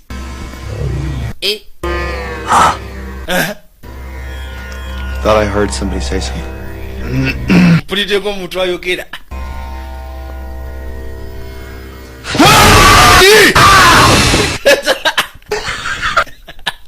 Christ! Yesu Kristo On his face, man, you do get paranoid. Mbutuufu kituufu buli lwonywa enjaga kyayikobera paranoid ofunamu okutya. Told you guys. Nabagambye. Hey dude, man, you should call that girl now. Kali akawala wandi kakubidde essimu kati. Call her and finally get laid. Kakubira essimu okeggala obadde ki? Hey man, she's Okay. now. Najja akakubire. What does she look like? Ye kafaanana katya. Dark hair, Kali awo kalina dakeya. kind of pretty. Kawala kabalagavu. You know, working class looking. Kwegamba ka working class looking. Kakola. Kiki otegeeza n'ekyo ky'oyogedde? Working class looking. Kinda slutty looking. Ka slut looking. Onawulidde nga slut looking. Mbuka tufaanana nga bamalaya. Oli abadde ategeeza working class looking. Yeah. Yawulidde nga slut looking. Kali slut looking nti ye. Yeah. Yes. You guys have the same taste, man. Yeah. Najja akuba essimu akubire kamusege. Mukakane. Essimu eraga nti ali busy. I don't know. Eri busy. Doesn't have call waiting. Teyina na call waiting. I don't have call waiting. Nze essimu yange teyina call waiting. Omanyi? Hate call waiting. Saagala bintu bya call waiting. Hear that? Clicking. Owulira akantu nga kakujijira mu kutwe. Put my fist! Tulyanganya ba! Muntu ngumi mu kawanga. Nkajjemu obwongo mu bucamuleeri. Okitegeera? Boy awulira atya. Kiki ekikuliko naawe? Ne mwana okyali atya. Kyali atya ono. Seriously though, Naye nkubulire. I hate call waiting. Nze saagala bintu bya call waiting. You're too stoned. I'm gonna dial the number. Nze namba kanje ekkubire. Kati ng'akwata kapapula kuli namba ng'atandika ginyiga. Mbu yasize wagimukubire. Lindako. I'll tell you, Nkubulire. you're getting a busy signal. Tufuna busy signal. Omanyi lwaki? This is my number. Eno essimu ennamba gy'okuba obwedda yange giwajja ku nakyala. Yeah. Enough. Kimala. Trying to get me so paranoid. Simanyi oyagala kuddamu kutiisa gikyaga bintu bya kutiisa naawe. Kumbe kanakyala akabeera wano. Obwedda essimu agikuba kamwe namba naye namba obwedda bali ya makaga William. Yesu Kristo man. Ogera funa olako olusufu kyaiko ina ebyokunyonyola nje kanzije. Seyawadduka. Oba kaganda kono akakazi. Oba kagafriend ka. Naye kyali wange aluguddemu. Gwe sebo obwedda oliku kantu kange kweyagala okubira essimu. Kunyoledde n'ekikola. Boy bamukyekula ennyondo. Yakwata ekkubo okuddeeka. Yadde asoobereza. Kumbe nakyala awulidde. Kyava asooka yiwako ettaala. Julie, you're right. Kiki ekikutu kyekolyoke? Fine. Ndi fine. Got my ass kicked. Just back. Bansambye katofaali kyekyoka. Webake. Hani webake. Happened. Ki ekituuseewo? At sidelines, just night night. Badde ku sidelines wabaddeyo guy. So you can get checked out. Just want to go to sleep. Right? Njagala kwebaka kati mukwano soko ndeke. Are you sure you're okay? Okakasa oli okay? Got it. Okay. Ndi fine. People get their asses. Abantu babakuba bulijjo sinze asoose. Ndi fine gwe tofaayo. Webake. Some ice? Weetaaga isi. Kugambye ndi fine. Hi, Joel. Kijjo. See you. Oh my God. Yesu Kristo. What happened to you? Ki ekyatuuse ku feesi yo? Slammed it. Hey. Wayina gikubye oluggi lw'emmotoka. Hey, did you talk to Steph? Simanyi wayogeddeko ne siteepu. I called. Oh, shit. We got trouble. Tulinamu obuzibu. Talk to a lawyer. Tulina okwogera ne looya we ayitibwa Joe Adler. Lawyer you see on all the bus stop bench ads. It's got the freak show hairdo. Ayina akali kashwa akaliko ng'aliko amaviiri. Tulina okwogera ne looya wa siteepu. Shit. Yesu. What are you? Ate gwe ki ekyakutuuseeko? Some stairs. Jump. Nagudde ku madaala. Yeah, I mean, Joe Adler yagenda okwasaganya ensonga eno nti ye. screwed you. Oh, and we got to hire a couple of new people because Cindy's quitting, and Tulina osooka ofunayo ku bantu abagenda okukola kubanga ne Cindy yannyuse. What? Eki can you believe that? Stop. Yeah. siteepu Hours. agenda out ne Cindy. Ogamba siteepu waffe ono nti ye. Met like at some grocery store or something. Mbu baasika eri mu ka grocery store oba ka supermarket. John, little Kati ono n'amanya. a girl like Cindy's beyond me. Kineewunyisa okubanga sebo siteepu yafunye akawala nga Cindy. If Kagenda ku mulimu kubanga kabaddeko temporarily. Hector, Ekita ngenda mugoba. well, you know, what's her face? Manya abadde abba ensawo z'abanne n'amasaawa kati alina ogobebwa. Got to be him. Who else could it be? Kalowooza ani ayinza okubanga abadde abibba? Omanyi? No. Do not fire Hector. Hekita tomugoba. Just- Lwaki nedda? Just trust me on. Gwe neesiga ku kino Hekita si yabba ebintu byabo. You say so. Bw'oba bw'oyogedde siina tabbu. I don't feel very well. Siwulira bulungi olwaleero. Early. Kansooke nkwate ekkubo nzireko eka ngenda kunnyukako mangu. Kati aba agenda ekaawe. Agenda okuzza amaaso. N'alengera ekimotoka ky'omutumbaavu nga naye seba agenda mu maka ge. Ono jjigalo. Gwe sseko. Sagoba ku mukazi wange. Doing on my street. Kiki ky'okola ku street edda ewange? Supposed to be here for another Kubadde okyabuza yisa abiri okuddeka ki ekikuzizza? face. Ki ekyatuuse ku feesi yo? Thing that's your Ki ekintu kimu ekigatuuka ku feesi yo singa tokwata kubo okuva ku mukazi wange. face is going to look worse. Feesi yo ate egenda nakufaanana bwino okusinga ku yange. Listen, Wuliriza. if I ever catch you at Singa nziramu okukwatira okumpi ne mukazi wange. Oba ne mukazi wange. the least, you Ekitono ky'ojja ofuna kusiibwa myaka 10. Kye kitono. Susie let me in. Suzi ajja kuba nzigulidde. Gwe. Listen, man, I know she's your wife and Kimanyi mukazi wo n'ebisigadde. you might as well know. Naye njagala okimanyi. I think we're in love. Tuli mu mukwano nze ne mukazi wo. in love? Mu mukwano Oh, are you stupid? naye oli musiru. Stupid Brad. Oli musiru kaana gwe. Dumb Brad. You think that she is Golowooza You don't even ali mukwano nawe. her, okay? Tomumanyi na mumanyi. But a little piece of ass. Oli piece of ash kyekyo katolina kyamakulu. I don't think so, dude. Sikiwa bwentyo. You don't think so, dude? Tulowooza bwotyo. Doesn't even know that I paid you to have sex. Takimanyi nakimanya nti nakusasula omweggale. Ever skitter across your little tiny brain? Gwe kyo kyakuyingiddeko mu mutwe gwo nti takimanyi nti nakusasula. Ding ding. Shut up, you wouldn't do that. Sirika tomuga. It's this slut. Ngenda mugamba nti sebo nakusasula busasuzi omweggala. Hey, Lindako. please. Lindako. Man, Lindako naawe. listen. Wuliriza. Me and your wife, Nze ne mukazi wo. we special. Tulina ekintu ekyenjawulo ekigenda maaso mulamu baffe. Bambi tubyonoona. Don't mess it up. You're Sibyonoona. about my wife. Omukazi gw'oyogerako wange kasajja gwe. Stupid ass. Stupid ass. You can't do this to me. Tuyinza kikola naawe ogenda kunkyayo omukazi. Hi, you're home early? gwe ng'okedde okudda eka. What do you mean? What do you think I mean? Ono Pulugaya akola atya? Did he do a good job cleaning Akola omulimu omusufu okulongosa puulu. Puulu nkyafu. all the leaves? So it doesn't look really clean Butuufu ngitunulidde wano mulimu ebikola si nnyonjo. and filthy. Efaanana bubi sijja kulimba. Yeah, did a good job. I think he did a horrible job. Yakoze omulimu ogw'ettabo Kamala talongosa puulu yange mugobye tadda. Wulidde? Are you sure you're feeling okay, Joel? Okakasa obulya bulungi munnaye gwe. Tuwetaaga genda mu basawo kono ndeka. Aspirin? No, thank you. Weetaaga aspirin ndeka. Ndeka! Kati yadda mu gaali. Wabula bamugambye mbu sitepu yakwanye Kasindi. N'akimanya Kasindi kalina engeri gye kagezaako okufufugaza sitepu ono. Yakwate kuba gy'asika ne sitepu gy'ali.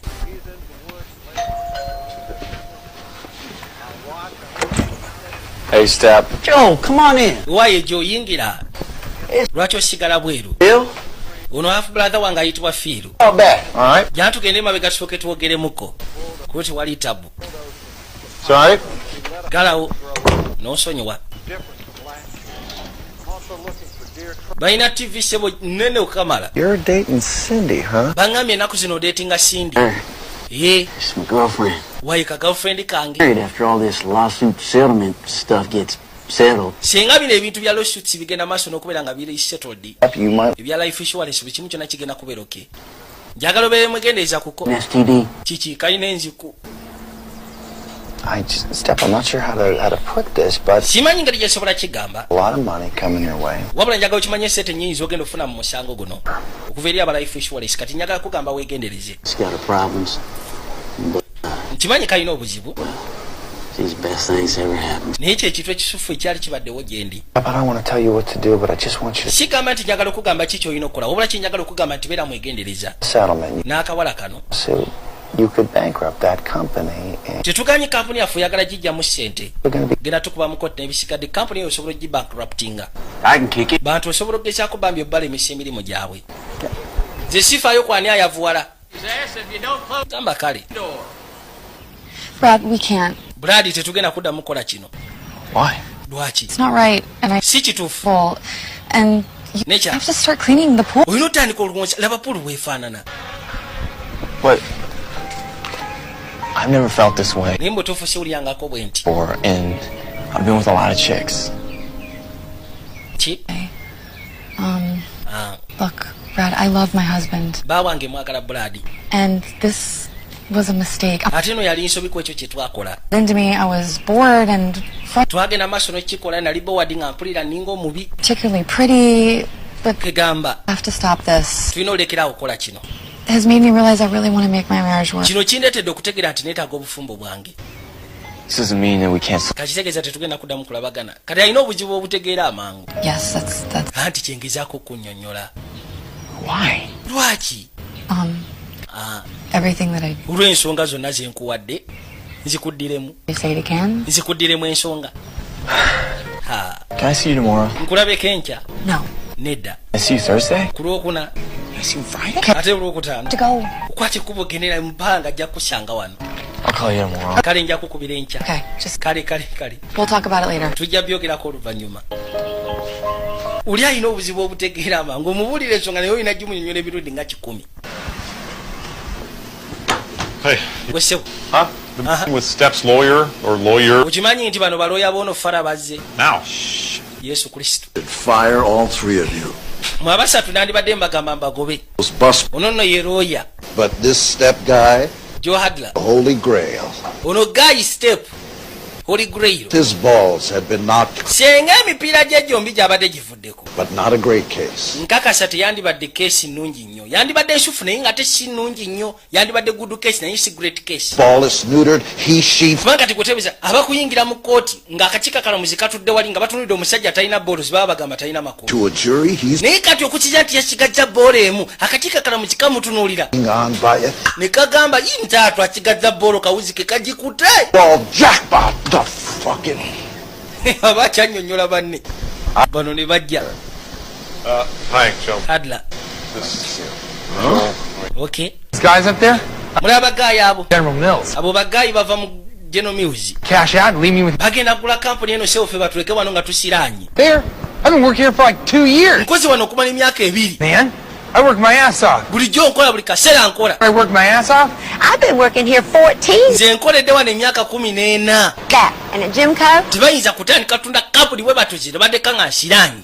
The thing is, I don't want to work at Jim. Ensonga eri nti Oh, sucks, man. saagala kolera ba General Mills. Cynics. Basaakinga. That's right. Kituufu. Work at Southwest Airlines. But I don't want to work at Southwest either. saagala kolera mu ba Southwest. Though. That is messed up. Bintu biri messed up. Laughing stock of the grindcore community. If we quit, this place couldn't run. Singa tugamba Place for anything.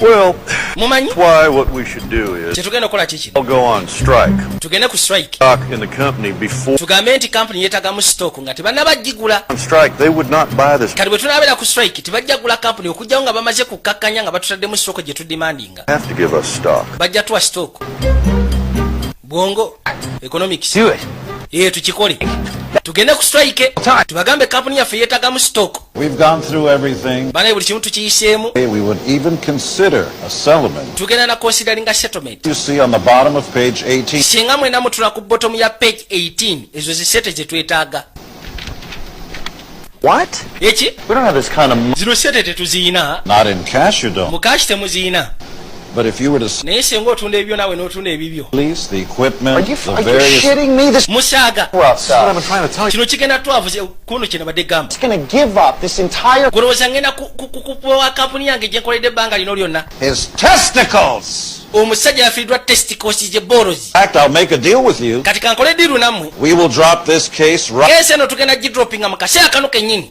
singa ojja wano Your testicles... nompa boolo yo nengiteeka wakati w'oluggi wano nendukuba bwe nti boolo yo neyabika We can settle this... awo tugenda setolinga biggwe tuleme basawadde 10 Drop this case right now. eno keesi tugiropinga kati singa ojja nompa boolo zizo This door. nenzikuba oluggi nezabika To my client! Yep. kyekyatuse ku kirayati wange The guys from General. mubalaba bagaayi abo That is a negotiation. ezo negotiation nyennyini oyo omusajja negotiate nga baagala kugula kampuni nze nkubuulira Got car payments. They're gonna take away my geo. They've done it before. bagenda kuzza bamanja nze golaba Let's close the deal. Yeah. ye Leave us out in the cold. Nos van a correr. kiki bano kye boogera We're gonna lose our jobs. banaye tugenda kuluzinga emirimu gyaffe We need Yeah. one of those walkouts. That's what we need. tulina okukola kye bayita walkouts We need to show force. Come on. banaye tukikole full force mwena musituke tugende Come on, let's do this. tebagenda tulina kampuni ffe batuleke nga tutuna wadde 10 tugende I will gladly come down on that... nze nja kukakkana senga otuukiriza ekyo kyegambye Slam your nompa boolozi zo I don't want to slam nenzikuba ku luggi in the door. I want you to be reasonable. njagala ogezeeko okubeera reasonable Say, if you slam Slam your balls in that door. I'm sorry.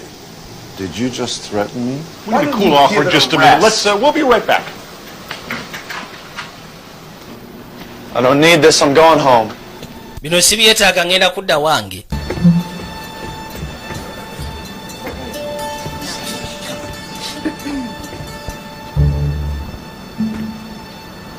Yeah, what? What? What's up, Joel?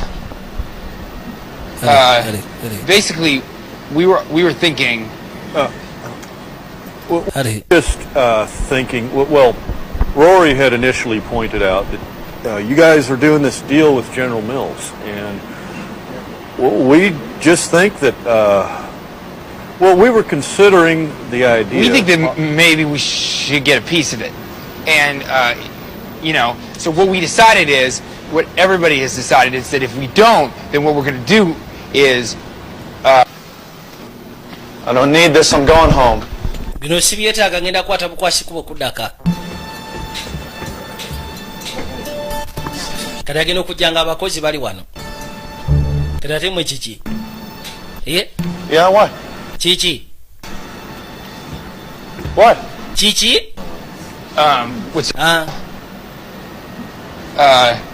basically, we were thinking. tubadde tulowooza lindako We were just thinking. wamaffe kye tubadde tulowooza Had initially pointed out that you guys are doing this deal with General. batugambye nti mugenda maaso n'okukola diiru n'abajeno We just think that miruzi Well, we were considering the idea. We think that maybe we should. Ffe tugamba engeri gye mugabe tunda company mufune sente nyingi mutuweeko. Is what everybody has decided is that if we don't, singa is temutuwa ku sente. Hang on. Lindako nga tonaba manyi.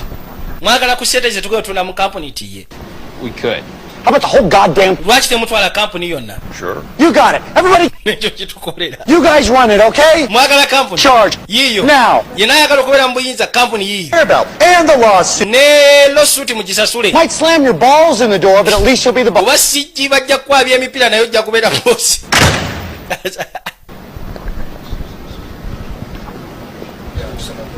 So, was that good or? Waliwo yaddamu fuguma. I was going to say. Teri yaddamu fuguma.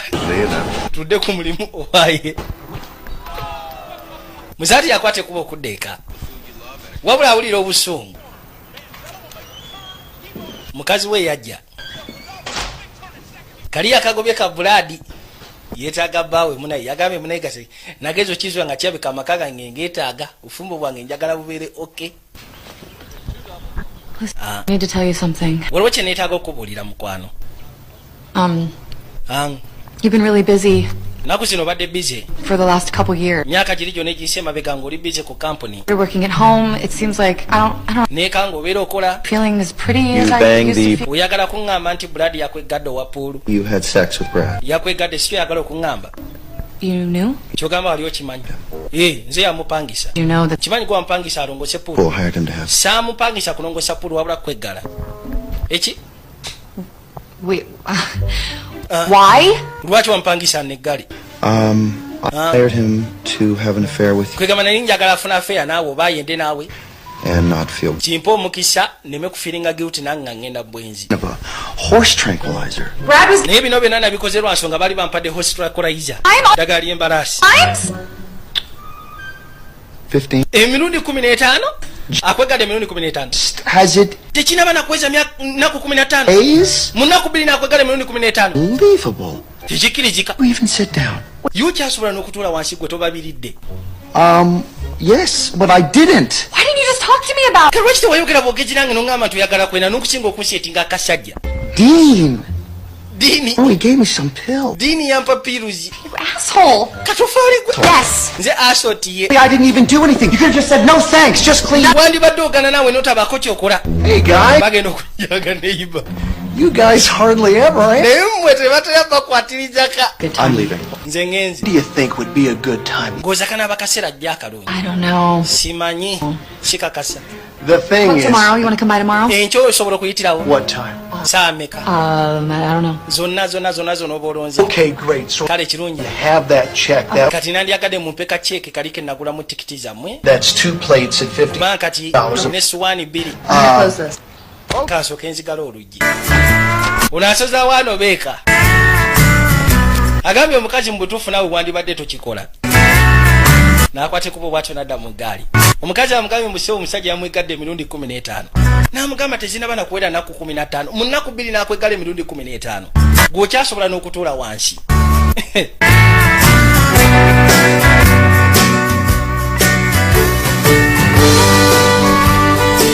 Yakwata ekubo n'asooka ajja ebbali. Buli akati obulamu bwonna butandise okugezaako okufuuka obw'ettabu. Kulengana ne kino kijjo Hadla.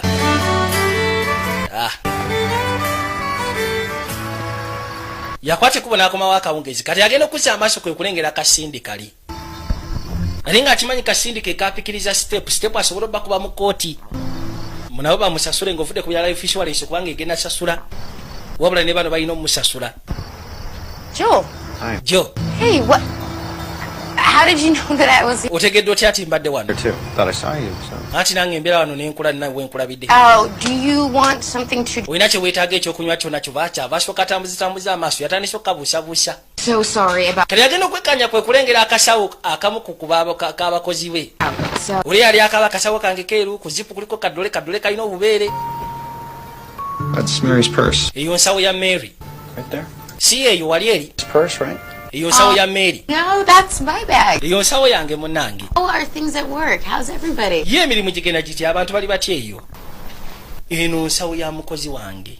This is Mary's. Eno nsawo ya Mary yennyini. Stole it. Wagibba. Right? Yeah.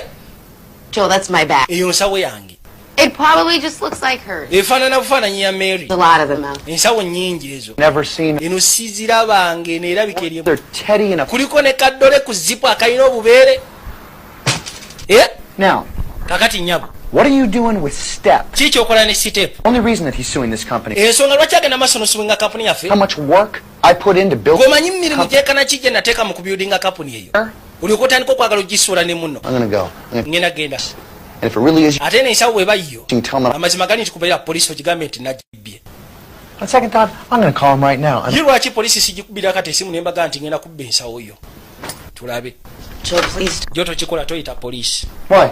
Lwaki? Joel, please don't call the Bambi toyita poliisi. and I Ndi ku probation. a really long time. Ate singa bankwata bagenda kunzizayo ebbanga gwanvu. Okigwana. Please. Jo nkwegayidde tokikola toyita poliisi. Step alone and he will drop the lawsuit. Ngenda kakasa nti njogeramu ne Step agezeeko dropping a lawsuit. If I don't leave Ensawo gisigaze. doesn't drop the lawsuit, then you can turn. Bwe naaba sisobodde mubatiza kusuula musango ensawo giwe poliisi bankwate. Yeah, that, and Sylvia's wallet? Ate wallet ya Sylvia, essaawa ya Victor, byonna mbyagala. Nina bikuwa. I guess that, Ndowooza. Great. Kirungi. Bet you weren't even into food flavoring, were you? Nsekeza n'ebintu byonna bye wagezaako kunnyonnyola nti omatira emirimu gyange na biki na biki byonna tobiriimu. Oli mubbi bubbi. Hey. Why? Hey. Gwe ssebo nnyabo. I'm talking about this manipulation. Bino bye njogerako eno manipulation gy'otandise okuleeta kati oleeta fake tears mbu simanyi nti You better. kumbe kali serious kakaaba. Okay, because I'm actually feeling. Toga faking amaziga go kitandise okunkwasa ennaku. Okaabira ebya ddala. Are you faking it? Simanyi faking amaziga. Nedda. Kali munnaku ebya ddala. I'm sorry. Kale nsonyiwa nno. You know, I was just curious about how somebody. Munaye mbadde neewuunya. Tekamugwa mu kifuba. Nekamunyweja. Sirikawo baby. Okay. It's okay. Don't worry about it. Tiweeralika buli kimu kyonna kikakubeera okay. Tekatandise omunywegera. Ate naye okuva mabega yali yakeegomba dda. Tufudde. Ate bwalwa yamanya an opportunity y'amaanyi. Kati nga yeebaka.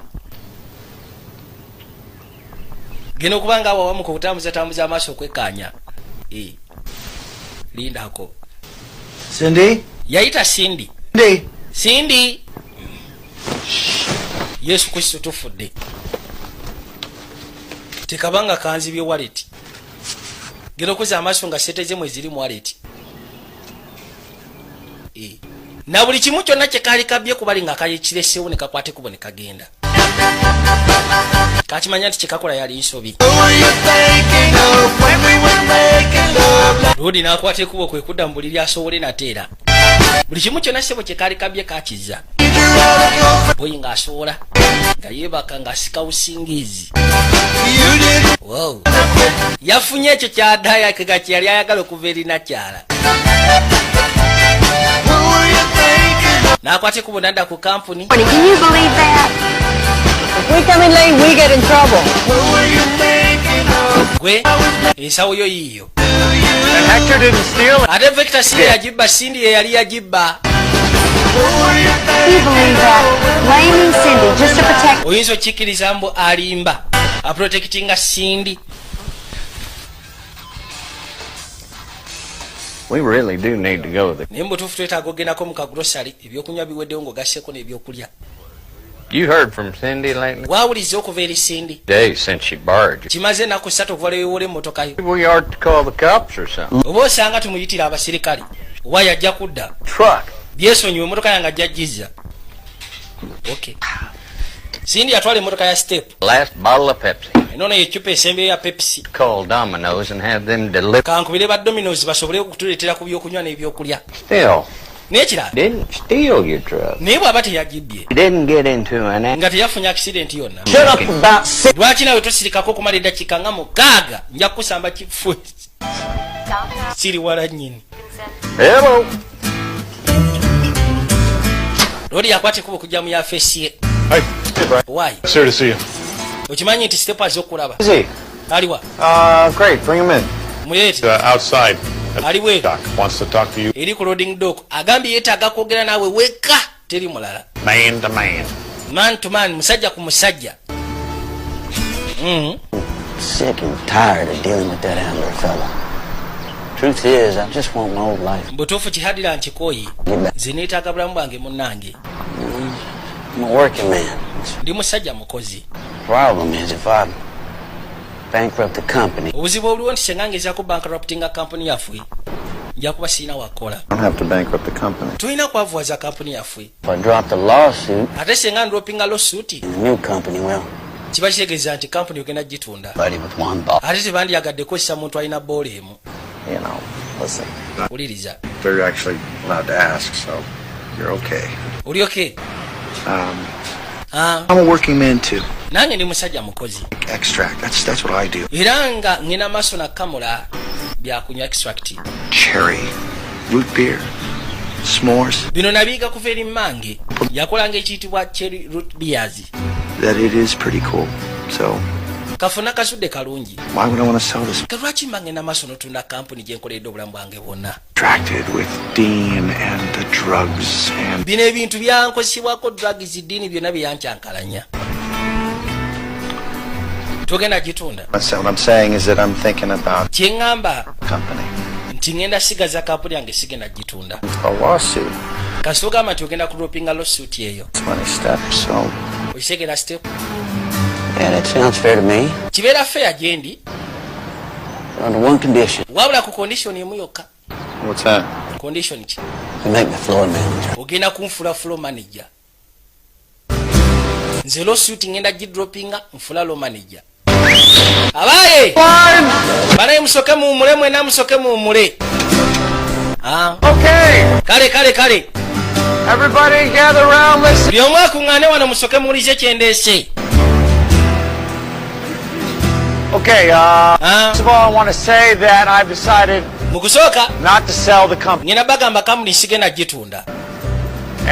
Secondly, Ekyokubiri, Step here, Step the new floor man. yafuuse floor manager wammwe. Doesn't like that. I hear they're hiring. Atakyagala eri balina be beetaaga ewalala. Co. The owner doesn't know. Ate kujimuka ebizibu ebiriyo. Boosi takumanya, tayagala kumanya mannya go wadde ki. Here, Naye wano nze mbamanyi mwenna alina ekizibu yafeesi yange eri wali. that's all. Kyekyoka. Step, floor is yours. Step, floor yiyo gwe floor manager. You're not selling? Togenda kutunda. Nedda baba siga yatunda kampuni yange. Learn their names, Brian. Nedda sebo. Bano bata nti mwe You two get back to work. mudde ku mulimu. Put your yapping. Biki ebibaasamyasamyawo mukole. Muwulidde. Bwe yavimba. Yes. Now I'm feeling myself. You're so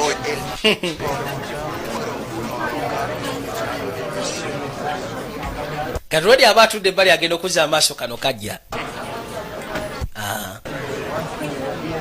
Hey man, Musajja. look, I know you probably want to kick my ass. Nkimanyi oyagala kusamba akatofaali. That I'm not gonna see Susie anymore, so you don't have to. Nakusuubiza sigenda kuddamu kulaba Suzy. You do. I guess that's why she married you and shit. Era oli musajja wa mukisa kubanga kyovula yakufumbirwa. Really lucky guy. Oli musajja wa mukisa okubeera ne Suzy. That shit up. Why'd you have to get hung up on Susie? Naye lwaki olemera ku Suzy ng'olina abakazi abalala bosobola ofuna? I want Susie. Ati njagala Suzy yekka. I can't have her. Naye ate sobola mufuna. 15 times. Wamwenkala emirundi 15. Yeah. Kyo kituufu. Wasasulako 2. Me dude. Naye biwedde. Same. Anyway, it's one. Mukazi akwagala. You told me. Gwe ngambye nti anjagala. Alright. Okay. Ndoza kati isuuleyo. Kyembadde neerabidde. Hey, so I was wondering, Mbadde newuunya oba I quit my landscaping job. bino ebirimu bya gigolo nabivuddeko. Cut out for the whole gigolo thing. Bitumbikoyi. So, Kaakati you might have like a opening olinayo akalimu mu kampuni yo. back plant. I'm not gonna get Olabye a job, okay? wayisigenda kuwa mulimu. Tonneesibaako. Sorry. N'onsonyiwa. Kino ekintu sebo kakikwalwa lumu naye nga si gwe gwali omulimu gwako. Or just kale the office and fill out an... kwate kubo itieko mu office otandiko filling applications. Cool. Tulabe kinaba kidide kono kiri kulawo kiri okay. Na kwate kuba asuleyo. Johnny Horsecock. Rolling. You know, I'm starting to think this might have been a mistake. Nirabike no yali nsobyo pangisa akasajja ako. You know, maybe it was your fault. Nirabika yali nsobyo basiki yange. Around here. Yali nsobyo. I think there's some people who just aren't meant to do drugs. Ubusanga abantu abamu baba tebetagagiza kukosa drugs kati nga gwe wagenda mirakerenda. Nosalawo bubi. Twakwate kubo kuli nacha mukazi ati yasala walongo cheka neighbor yajja. Yagamba banange. Uno neighbor chichi. Pull yourself. Puro jirongo saweka. Yeah, no, didn't work out. Atoli guy kono tebyakola. It's just hard to get good help, huh? Manchi bakizibogeza ko funo omuntu asobola okuyamba obulungi. Hey, you get a chance to write that check. Mwafunyo mukisa okuwanika kacheke ka sente zinasasula kupata jengeno batwalako. Okay. Gundi. Gee, I wish you told me that before I went and bought. Lwaki temwakingambira wonga sinabasasula sente zange. And neither did I. Nkaka sabawa wange teyakkiriza nange sakkiriza. Sure sounded like you got. Naye ate kyawulikikanga mu abaali baagala ogenda. Gonna talk to you about it. You don't return. Nayogera nammwe. I mean, I already bought those tickets. Naguze dda tikiti nataddemu sente zange. I really wish you guys had been. Ngamba kale singa mwangambirawo mu kusooka.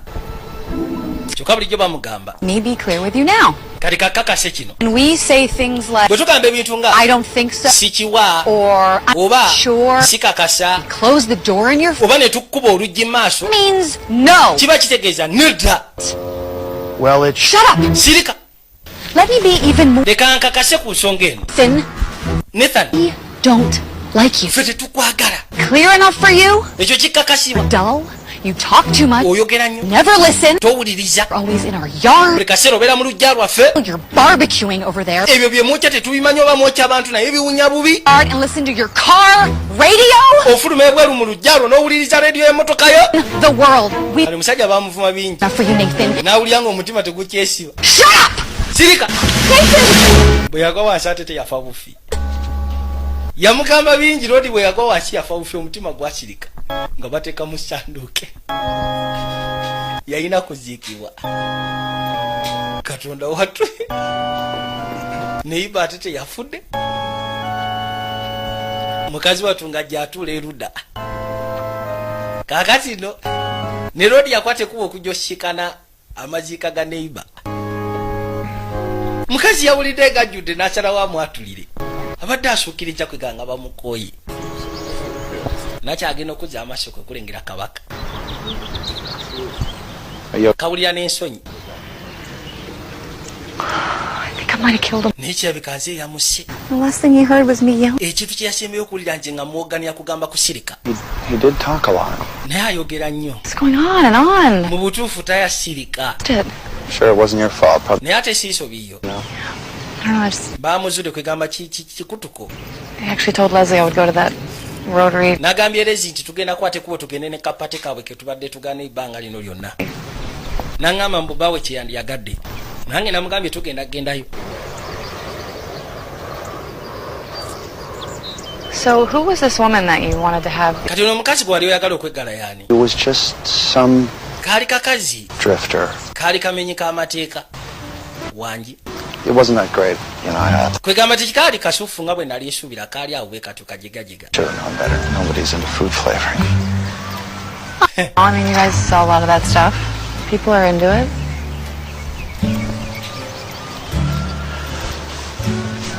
Motoka yange iri wali. You should know, by the way. Oyina okumanya nti I hired. Napangisizza. Yeah, I know you. Brady. Remember? Nkimanyi wabiŋŋamba wampangisa n'eggali. Not Seekyo. sex thing. Se bya sex. I mean that I hired him for the. Namupangisiza kati agenda kukola mu factory. He's a total moron. Naye ate oyo nga musiru. And this is gonna sound kind of weird. Kino kigenda kulikanga ekyobusiru naye. I felt sorry for him. Namukwatiddwa bambi ekisa. So did I. Nange namukwatibwa ekisa ne musavinga. Nkitegeera. Here, so. Motoka yange yiri. So I'll see you at the Rotary Club? Ndowooza tunalabagana ku Rotary Club. Kuba tewali tabu. Ndowooza tetusiikana. Musaatu yabirowoozaamu n'abirowoozaamu. Should we maybe just take? Waliwo obusobozi okuba nga tusobola okugezaako okulinnya emmotoka y'emu. probably should. Lwaki nedda tugende yakizuula nti yeyasula mukazi we mukemebwa Peaceful funeral. Yes, it was. ate nga muntu When I was looking down on him, I thought, bwe batyo ne bakwateko bagezeeko okweyongerayo never seen him with his mouth shut. I didn't expect that many mourners. n'asooka ggulawo mukazi watule maaso ye kabaka alina kwetoloola eri ne kabaka n'asebekagala nabagamba bo temuzanyiranga ku bushiga bwange bulambalamba kuva mu Qzdigital Studios Majesty Plaza level 3 cap number 21 mugaseko ne bwaseko ne mu CD International Star Shoppers Arcade ne ku Praven Plaza wa Kiseka nagambe simu eri 0774 546245 babade bakaita extract mwelaba. Where the hell is she? How long does it take to get some goddamn cigarettes around here?